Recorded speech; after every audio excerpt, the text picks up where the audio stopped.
રાધે રાધે.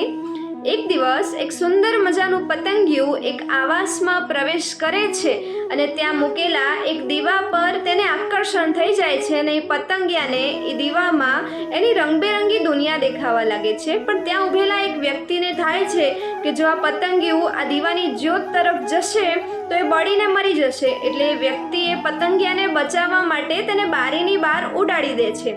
પણ પતંગિયાનો જીવ તો હજુ એ દીવાની જ્યોતમાં જ હતો.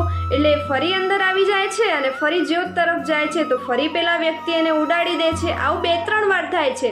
પછી એ વ્યક્તિ એ પતંગિયા ઉપર એક નાનકડી છાબડી ઢાંકી દે છે અને વિચારે છે કે હવે આ પતંગિયાનો જીવ બચી જશે.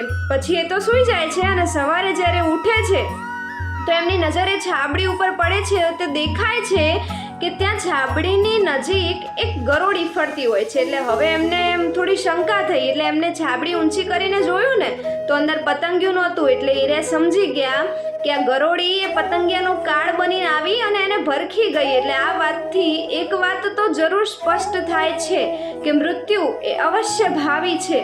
મૃત્યુને થોડી વાર માટે ભટકાવી શકાય છે પણ અટકાવી શકાતું નથી.